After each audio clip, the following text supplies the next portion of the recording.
Now we're going to jump into the next section called scenario management. Before we talk about inputs and outputs, we do have two scenarios where we have a 2015 and a 2045 scenario. So I just want to talk through how you can manage those various scenarios and what can go into comparing the analysis on those scenarios. To start, for this training, we're going to be going through if you have your scenarios as different version files, but we do have a method, a built-in scenario management method that we went over in a previous training, where all of your scenarios are contained within one file, and we call that the scenario manager. And what it allows us to do is create a base scenario and then a bunch of modifications, and that modifications can be applied to multiple scenarios so that you can update and edit multiple scenarios all at once. And how it kind of works is you'll have various modifications that will be applied to the base scenario. And then you can mix and match those modifications to create different types of final scenarios. So you might start with your 2015 base, and then you might have a modification that updates the supply or the demand on the on that base, and then that will create a new scenario for you. And you can, these scenarios or these modifications can be as specific. It could be updating one corridor, or it could be pretty broad, right? You're updating all the land uses across the whole network. So the modifications can be pretty dynamic in that sense. And then you can batch run all of your scenarios, so you don't have to open up each scenario individually and run it through. You can just batch run it in the scenario editor there. For a more detailed look, we're not going to go through the scenario manager in great detail. We did that in the D1 training. So if you're more interested in the scenario manager tool, either check out that training or shoot a message to one of the moderators in the chat, and they can give you a little bit more information about the scenario manager as well. For today, we're going to be looking at the scenarios as if they were different Visum files, as different version files. Just because they're not in the scenario manager doesn't mean that we can't compare and contrast them. We still have built-in ways that we can see what changes have been made and what improvements or what has performed better in the newer scenarios versus what has performed worse. So we're going to walk through that a little bit and talk about that. So in this example, we have a 2015 and then a 2045 forecast model as well. And the primary change that we're going to be looking at here is on the forecast model, we have different zone production rates. And so what we've done is we've just taken some screenshots of the zones here, the zone listings here. And one of the things we can do in the zone listings is create an aggregation row. So at the top, what we've done is we created a row that's just summing up all the production and all the attraction for all of the zones. In this case, we have over 3,000 zones in the model, and we can see that how the production has increased by quite a bit, as well as the attraction has increased quite a bit. So we have just overall growth across the board. You can get to this view in Visum by opening up the zones list. So if I quickly jump into Visum, here we just find the zones layer, and we can right click and say list on the zones. So you'll see it says zones up at the top, click list. This will open up my zones list here, and I can dock it on the side if I need to. If I want to see that specific layout, we can sum them up here. So I can say show sum, and that will show all of the totals of each of the attribute columns. And then we can find the attribute for attraction and production. However, what we've done is we've created a, I gotta find my list layout. Listings, do I have my zones, demand and production layout? There we go. So in your example files, or in the example files that we'll be providing for you, there's going to be a folder called listings. If you open that up, we have a bunch of these .lax files. These are those list layout files. And we have some for zones demand and zone production that we've created for the training. And all you have to do is just drag and drop that onto your network. And that will pre-format this list. It'll remove all the other attributes that you don't need to see. They're still there. They still have their attribute values. They're just not visible to us. And here we can see, using that list layout, we can see the production and attraction totals for this particular network, the 2015 initial version. So this is an unloaded network.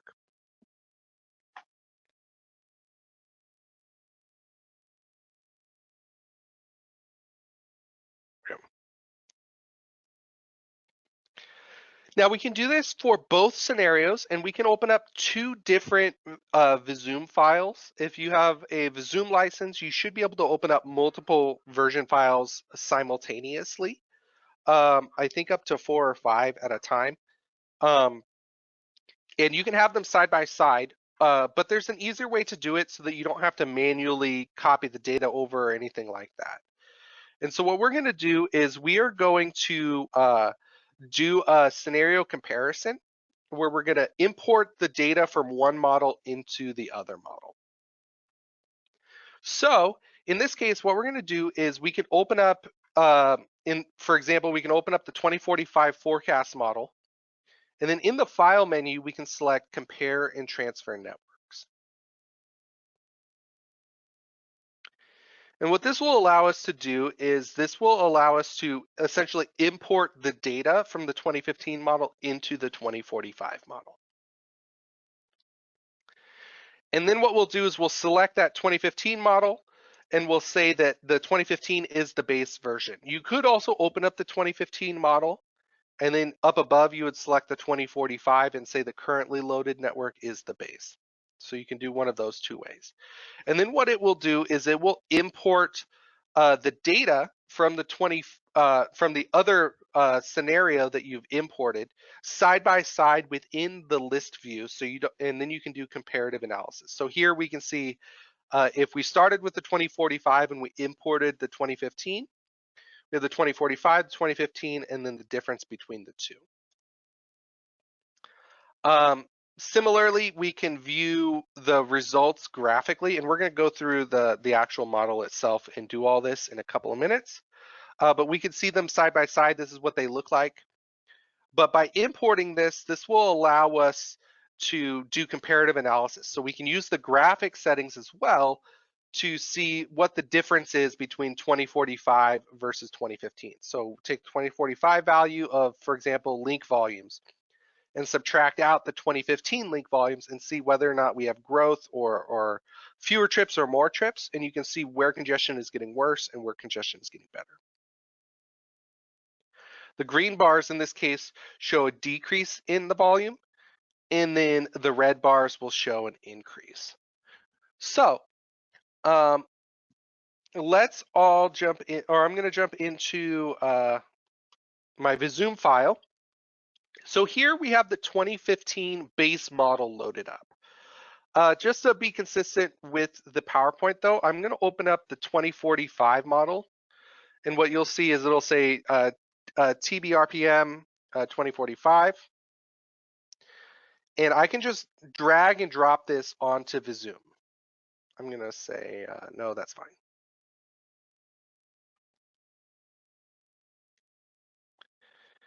And so here is the 2045 model that we have. We have our network objects on the side. We have our network editor. We have some lists open and things like that. That's fine. Now let's say we wanted to open up the 2015 and see what was different about these models.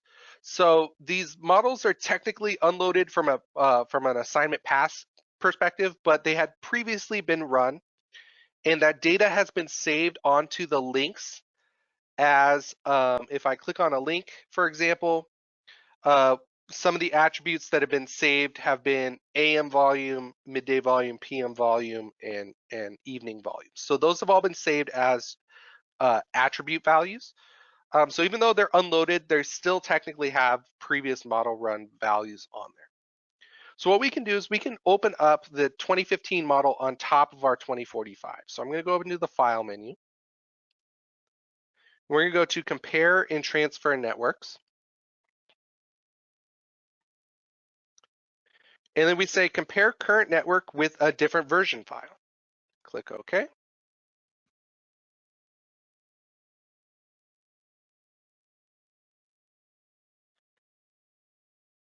So here, this is our 2045 model. So the currently loaded network is not our base. So we want to use the version file that we are loading in is the base file. So now I just need to identify which one I want to load in. In this case, I have the 2015 unrun version, which is the one that you guys will have if you have the download link. So here we have the 2015 unloaded version. I'm going to click open. So the version file I'm using is 2015. That is going to be the base. So the version file is the base. I'm going to click OK. And it's going to read in that data for us. So right now what it's doing is it's pulling all of the link data, all of the node data, all the zone data over from the other version file. The other thing that's really nice about Visum is that it will load up this comparison list that we have here. Here, let me close some of these other windows, just because we have a lot of extra windows open that I don't need right now. We can come back to these. Okay, so in addition to our network editor, we have a model transfer file window that has automatically opened because we loaded that 2015 base version. And so what this will do is this will go through and show us any changes that have been made in the model. So for example, if I look at links, right? So these are our various roadway objects that we have. If I expand the links section, we can see that since we loaded the 2015 version and the 2015 was our base, this is telling us that in the 2045, there have been 4,400 new links added in the 2045 model. There have also been 874 links that were deleted. Now, this might have been things like, oh, we split a link and so, or cleaned up the model a little bit or something like that. You can also see that a bunch of them have been modified. This is probably just because the new assignment has been run, so pretty much every link will probably have some modification on it. Similarly, we can go to somewhere like zones and we can expand the zones and we can see that out of the 3,030 zones that we had in the network, almost all of them, with the exception of just a few, have been modified in some way. And we can actually expand the modifications and see specific attributes within the zones and see which ones have been edited and how have they been edited. So if you're somebody like a project manager or something like that, and you're looking at different scenarios and you want to see what edits have been made or what has been changed, this comparison object or listing is very useful because you can go in and figure out specifically what has been updated and what has been changed within your network. So now in our network editor, this is still just showing our 2045. So we have the 2045 currently loaded, and it has all of the volumes and everything loaded onto the network. And within our listings, we can still see various attributes. So for example, if I open up my list for my links here, in our list layout, we have a lot of different attributes, but the one I want to see is if I scroll all the way over to the right, we have our volume all, AM, evening, midday, PM. So you can see the various loadings on these different links for 2045. Now, what I want to do is I want to be able to see these values versus the values in the 2015 model. So since these are loaded on top of each other, what we can do is we can go in and select various attributes in the list. So there's a little attribute selection button right here next to this white drop-down menu. We have this drop-down menu. You can go through and you can pick out which columns you want to see in our list view. So for example, maybe I just want to see the link number and I only want to see these volumes. However, I could, if I scroll down on the right, we can find other attributes that we can include in our link list. So what I can do is I can find the various different types of attributes. If they have a green circle, that means that they're a default attribute that you can input.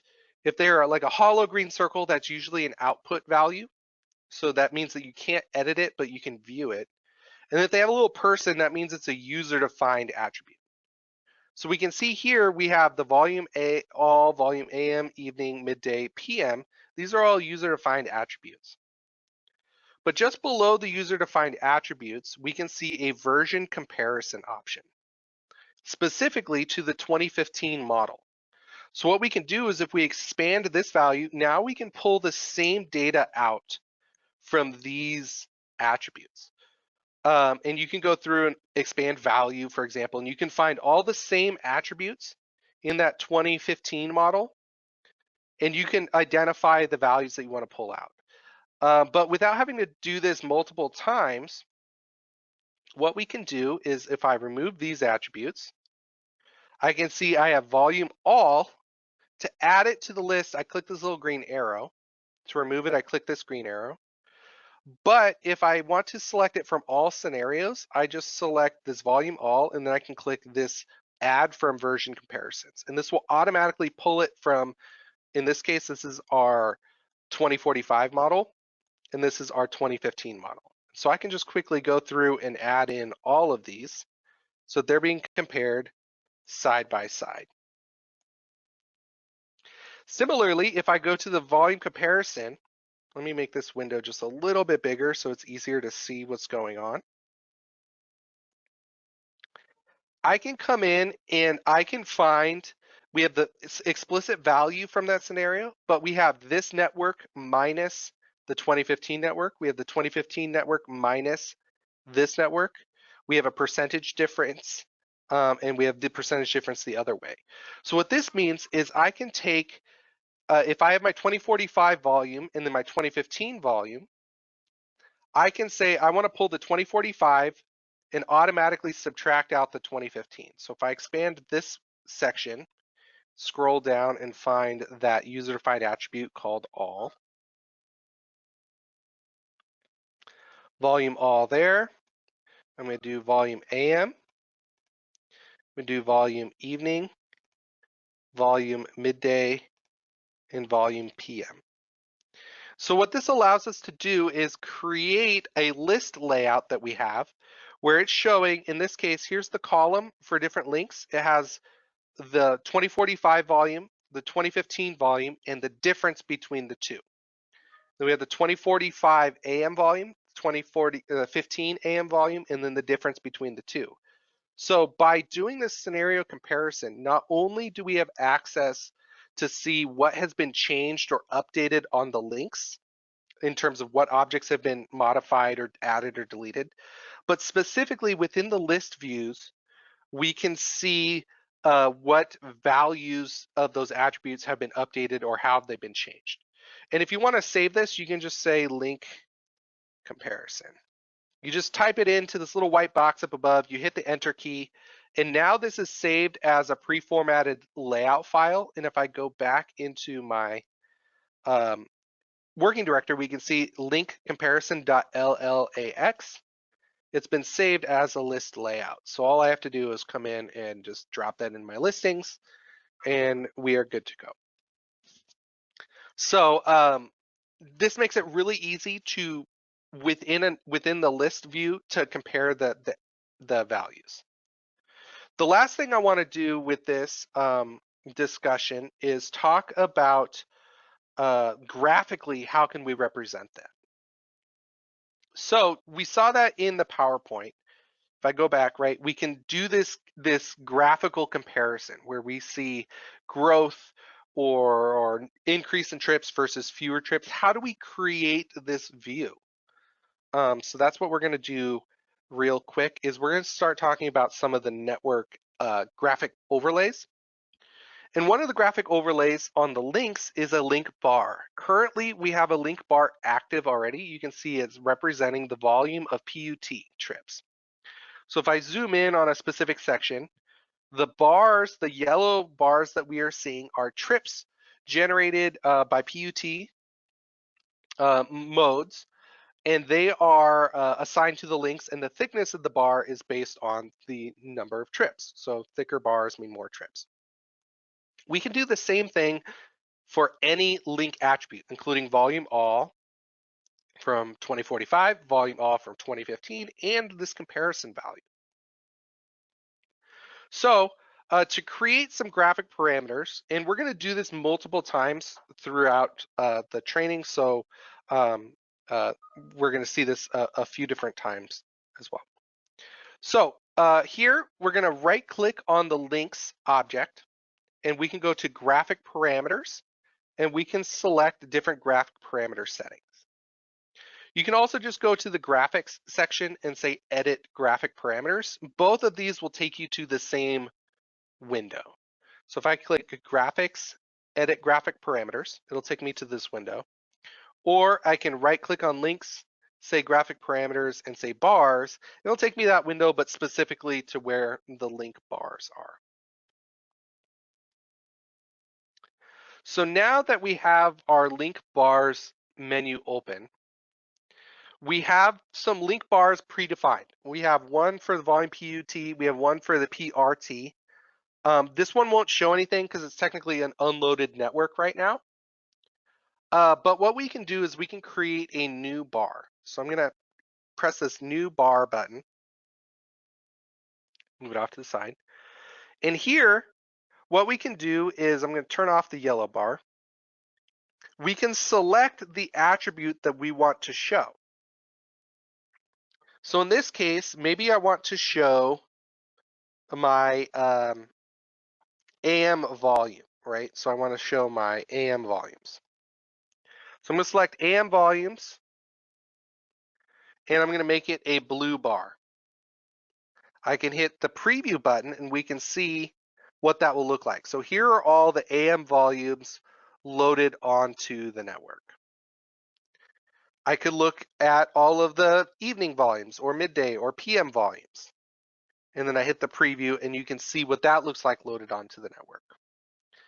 We could also do a bar where we show, again, we have this version comparison. So I can pull out the value of my AM from the my AM or the PM from the 2015 model. So I can preview what that looks like, and we can show those. However, the more useful bar in this particular scenario is going to be to select this classified mode. And what this classified mode does is give us a positive and negative. So if the value is negative, it's green, and if it's positive, it's red. So if it increases, it's red. If it decreases, it's green. And so just like what we did in the list menu, I can find an attribute that is a comparison attribute. So I come down and I find my version comparison attributes, and I say I want to take the 2045 model and subtract the 2015 data from it. And then if it's positive, it will show as red, meaning that more trips have been assigned in the 2045 model. So then I say 2045 minus 2015, and I scroll all the way down until I find, in this case, maybe we do all trips. So I'm going to find my all trips loaded in, volume all, click OK, and then I can click OK here. Now we can see which links have had an increase in trips and which links have had a decrease in daily trips. Even though all zones have increased, maybe just the ways that the volume to capacity ratios worked out, vehicles chose to take different routes. And so you can see some links have an increase and some links have a decrease. Generally though, if I zoom all the way out and see the entire network, we see a lot of red because there was pretty uniform growth in our 2045 projection, but as you zoom in, there are going to be specific links that might have increases or decreases in values. So again, when you're running through this scenario manager process, you'll have various scenarios, and we're going to build out a few scenarios tomorrow as well. And then we're going to do these same comparisons to them. We're going to be looking at how does the assignment change, or how does the edits, what edits have we made, and things like that. But you're going to have different version files for different scenarios, and then you just have to come into the file menu, go to compare and transfer networks, and then you can just load in that scenario from into that scenario's data into your base scenario and see what has changed or what has been updated. If you've developed a graphic parameter setting that you really like, for example, this comparison value here, all you have to do, so you don't have to do this over and over and over again, is go up to File, and then you can just come down to say Save File As, and then there's a graphic parameters setting. So now if I take this and I say, version comparison, and I save this, it'll save as a .gpa file. And what this does is this doesn't save any data behind it. All it does is save the graphics settings. So for example, in our graphics folder, I have a training default. So in this case, this is what it looked like before when we first opened up the file, right? But now that I've created that graphic parameters file and I saved it as a version comparison graphic parameters file, we see version comparison.gpa. All I have to do is left click and drag this, and I can just drag it onto the network editor. And I say read all graphic parameters, and I click OK. And now it has all of those graphic parameters saved, so you don't have to re-edit that over and over and over again. Maybe you have a standard one for various processes that you want to do, building the network or reviewing the results or something like that. You can have several graphic parameters files. And in fact, when you download the example file, there's a whole graphics folder where we're going to have various graphic parameters that you can look at. Operator zones, select link analysis, tolls on links, things like that. So being able to display different attributes for different purposes that you need. If you want to turn off the link bars, again, it's just as easy as going back into the graphic parameters for links, going to bars, and you can turn off individual bars or swap between bars by selecting the specific bar and turning them on and turning them off. Or you can come back up to where it says links, and you can just turn off all bars altogether and then click OK. So now all the bars are off, and so you can see the network a little bit more easily. Okay.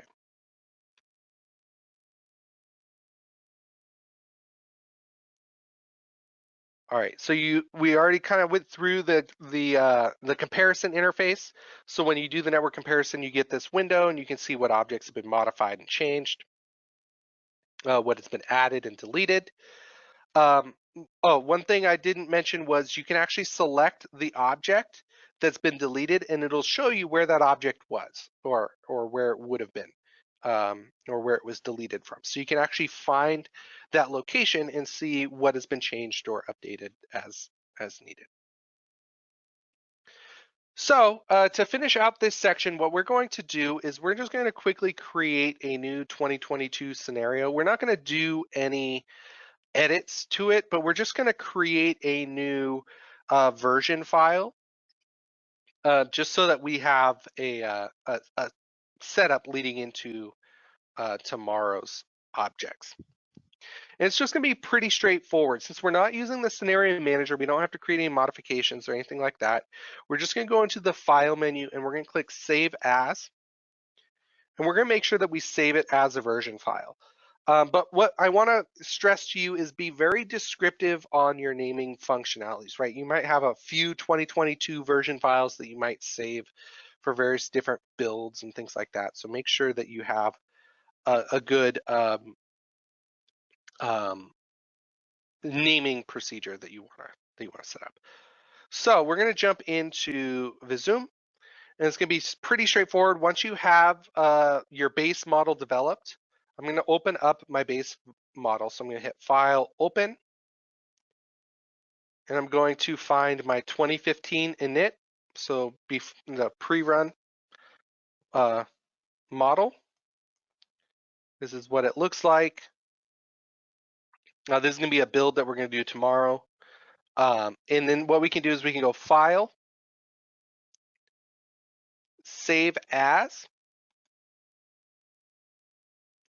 And in this case, I already have a 2022. I'm just going to call it 2022 build init though.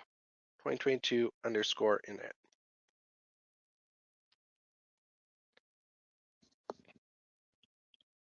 And so in this case, the 2022 init version should be identical to your 2015 version, but now we can go through and update our zones, we can change our links, we can do whatever physical edits we're going to do.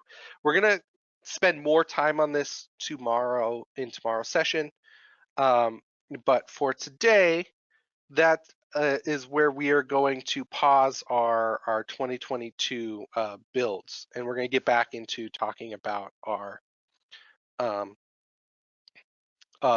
physical input-output data that we're going to put in later.